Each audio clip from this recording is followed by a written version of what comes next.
এটা আমাদের বাংলাদেশের একটা গণতন্ত্র বিজয় গণ অভ্যুত্থানের মধ্যে দিয়ে মানুষ যখন তার হারানো অধিকারদের জন্য সংগ্রাম করে, যেগুলো স্বৈরাচারের বিরুদ্ধে মানুষ মানুষ বুকের উপর পাথরের মতন চেপে বসে, তখন মানুষ দীর্ঘদিন ধরে সংগ্রাম করতে করতে এমন একটা পরিবেশের গণ অভ্যুত্থানে পরিণত হয়।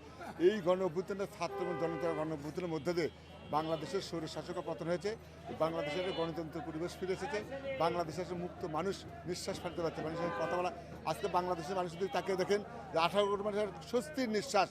আজকে পুলিশবিহীন একটা মানুষ যখন একটা আপনার আশ্চর্য দেবেন যে মানুষ বলতে 2 ঘন্টা পুলিশ না থাকলে বাংলাদেশ নাকি 6 লাভ হয়ে যাবে, খুন খারাপি ডাকাতি কত কিছু। কিন্তু গত 10 দিন এই দেশে আইন শৃঙ্খলা কোনো বাহিনীই ছিল না, তারপরও মানুষ কিন্তু আগের চেয়ে অনেক শান্তিতে ছিল।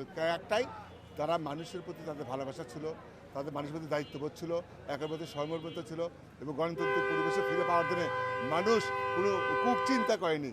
আমরা মনে করি বিগত খুনি সরকার, হাসিনা খুনি সরকার গত 17 বছর ধরে এই দেশের মানুষকে হত্যা করে, জেলে পুড়ে, মামলা করে, হামলা করে ক্ষমতাকে চিরস্থায়ী বন্দোবস্ত করতে চেয়েছিল, কিন্তু সেটা তারা সফল হয়নি।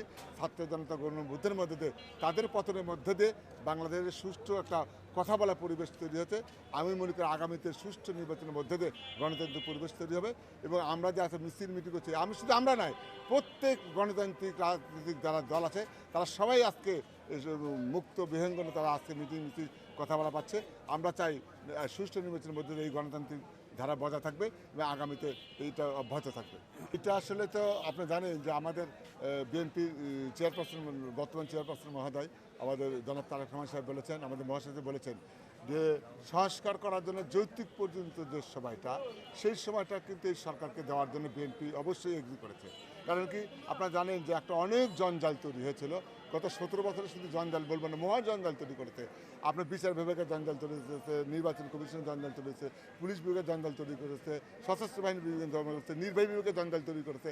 এমনকি কোন জায়গাতে নাই সেখানে দলীয়করণ করা বাদ রাখেনি। এই দলীয়করণ থেকে মুক্ত করে পরিবেশের জন্য একটা নির্দিষ্ট সময় দরকার। সেই যৌক্তিক সময় পর্যন্ত বিএনপি এই সরকারকে সর্বাত্মক সহযোগিতা করবে। এই যৌক্তিক সময়ের পরে আমরা একটা সুষ্ঠু অবাধ নির্বাচন হবে, সেটা বিএনপি প্রত্যাশা করে সেই নির্বাচনে বিএনপির জন্য প্রতীক্ষা আছে।